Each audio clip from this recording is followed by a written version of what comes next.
Hello வாங்க, பாவக்காய் பண்ண போகிறேன். நான் ஒரு 1/4 கிலோ பாவக்காய் வாங்கியிருக்கேன். அந்த பாவக்காயை இந்த மாதிரி விதையெல்லாம் எடுத்துட்டு, அது உள்ளே இருக்கிறதெல்லாம் எடுத்துட்டு கட் பண்ணி, அது உள்ளே இருக்கிற விதையெல்லாம் எடுத்துட்டேங்க. அதுக்கு தேவையான பொருள் வச்சுருக்கேன். பெரிய வெங்காயம், ஒரு பெரிய வெங்காயத்தை எடுத்து கட் பண்ணி வச்சுருக்கேன். 2 பச்சை மிளகாய், கருவேப்பிலை, தக்காளி, சின்ன வெங்காயம் கொஞ்சம், ஒரு 3 டேபிள் ஸ்பூன் எண்ணெயை ஊற்றிக்கலாம். 1 டேபிள் ஸ்பூன் கடுகு போட்டுக்கலாம். 1 டேபிள் ஸ்பூன் உளுத்தம்பருப்பு. இப்போ கடுகும் பொரிச்சிங்க, கருவேப்பிலையும் போட்டுக்கலாம். வெங்காயம் நம்ம கட் பண்ணி வச்சுருந்தீங்க இல்லையா, அதையும் அதில் போட்டுக்கலாம். வெங்காயம் வதங்குது, கொஞ்சம் சால்ட்டும் போட்டுக்கிறேங்க. பொண்ணு வரலாம் வந்த உடனே நம்ம சாம்பார் வெங்காயம் வச்சுருந்தோம் இல்லைங்களா, அதையும் அதில் போட்டுக்கலாம். இப்போ நம்ம 2 பச்சை மிளகாயும் அதில் போட்டுக்கலாங்க. நம்ம நறுக்கி வச்சோம் இல்லையா 2 தக்காளி, அதையும் அதில் போட்டுக்கலாம். எல்லாம் கொஞ்சம் பாருங்கள், நல்லா வதங்கி வந்திருக்கு. இதை க்ளீன் பண்ணி வச்சுருக்கோம், உப்பு தண்ணியில் போட்டு நல்லா க்ளீன் பண்ணி வச்சுருக்காங்க.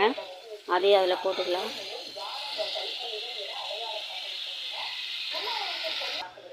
நம்ம ஒரு 1/4 டீஸ்பூன் சால்ட்டும் போட்டுக்கலாங்க, அதுக்கப்புறமும் போட்டோம்னா. இப்போ போட்டாச்சு. இதை நல்லா நம்ம வதக்கி விட்டுக்கலாங்க.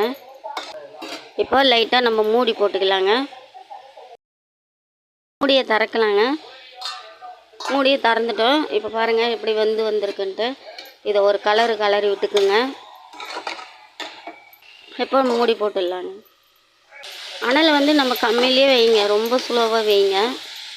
ஏன்னா இது காய் வெந்து வரணும் இல்லைங்களா, அதனால். இப்போ நம்ம மூடி போட தேவையில்லைங்க, இதுலேயே வெந்து வரட்டும். 2 டீஸ்பூன் வீட்டு மிளகாத்தூள், 1 டேபிள் ஸ்பூன் தனியாத்தூள், கார மிளகாத்தூள் ஒரு 1/2 டேபிள் ஸ்பூன். இதெல்லாம் நம்ம போட்டுட்டோங்க. இது எல்லாத்தையும் நம்ம மிக்ஸ் பண்ணி விட்டுக்கலாம்.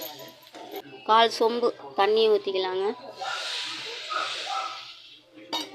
கலர் விட்டுங்க. அனல் கம்மியாகவே வைங்க, அனல் அதிகமாக இருந்தால் டேஸ்ட்டு மாறிடும் பாவக்காய். நான் வேர்க்கடலை எடுத்துருக்கேங்க. இது வறுத்த வேர்க்கடலை தாங்க. இது வறுத்த வேர்க்கடலையே நான் பொடி பண்ணி வச்சுருக்கேன். அதில் ஒரு 2 டேபிள் ஸ்பூன் போட்டுக்கலாங்க. போட்டுட்டு நம்ம மிக்ஸ் பண்ணி விட்டுக்கலாங்க. இதை மாதிரி செஞ்சு பார்த்துட்டு சாப்பிட்டு பார்த்துட்டு உங்கள் ஃப்ரெண்ட்ஸுக்கெல்லாம் சொல்லுங்கள். இது பிடிச்சி இருந்தால் லைக் பண்ணுங்கள், ஷேர் பண்ணுங்கள், கமெண்ட் பண்ணுங்கள். பாய்.